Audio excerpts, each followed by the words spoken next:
राज्यों जैसे मेघालय और अरुणाचल प्रदेश की कृषि के बारे में जानेंगे। तो युग्मित राज्य जो होते हैं बच्चों, वो जो भारत सरकार की एक जो योजना है, एक भारत श्रेष्ठ भारत, ठीक है।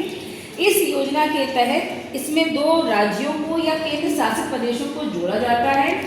ये जो प्रदेश होते हैं ये अपने आपस में सांस्कृतिक आदान प्रदान, भाषा, साहित्य, भोजन, त्योहार और पर्यटन के माध्यम से आपसी समझ और राष्ट्रीय एकता को बढ़ावा देना इनका कार्य होता है, ठीक है। मतलब साल भर इनमें गतिविधियां चलती हैं। जो युग्मित राज्य बनाए जाते हैं तो साल भर इनमें गतिविधियां चलती हैं और ये अपने जो कल्चर है उसका आदान प्रदान करते हैं। ये लोग दूत बनाते हैं अपने और एक दूसरे के यहाँ भेजते हैं, ठीक है। तो ये तो युग्मित राज्य के बारे में बात हुई। तो अब जैसे कि मेघालय और अरुणाचल प्रदेश दोनों ठंडे प्रदेश है, जानते होंगे आप लोग।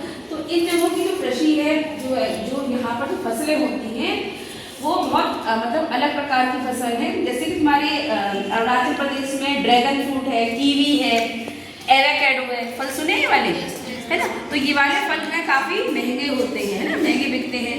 तो और हमारा अनार है, सहतूत है। तो सहतूत की जब खेती होती है तो सहतूत के पौधे में रेशम का कीट रहता है ना। सहतूत का जो पौधा होता है तो उससे तुम्हारा रेशम के कीट का पालन भी होता है। तो इन सब खेतियों से की जो खेती में फसल है, इन सब से यहाँ की आर्थिक स्थिति मजबूत होती है।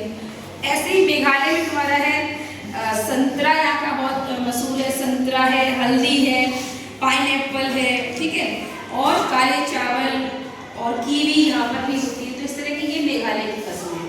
तो जो फसल होती है हमारी, वो फसल हमारे जलवायु के अकॉर्डिंग होती है। जैसे जहाँ की जलवायु होती है, मतलब जैसा वहाँ का मौसम होता है, तो ये वहाँ के मौसम के अकॉर्डिंग की फसलें हैं। तो इन सब फसलों में से जो फसल यहाँ हो सकती है, मतलब हमारे एनवायरनमेंट में, वो कुछ ही फसल है। जैसे तुम्हारा अदरक है, हल्दी है। तो हम अपने जैसे हमारे स्कूल में जो ग्राउंड है या जो जितनी जगह हमारे पास है उस जगह में हम इन फसलों को उगा सकते हैं। जैसे हल्दी उगा सकते हैं, अदरक उगा सकते हैं, ठीक है। जो छोटी फसल है और जो हम यहाँ के एनवायरनमेंट में जो हो जाए, तो हम इन फसलों को उगा करके उसका यूज कर सकते हैं। धन्यवाद।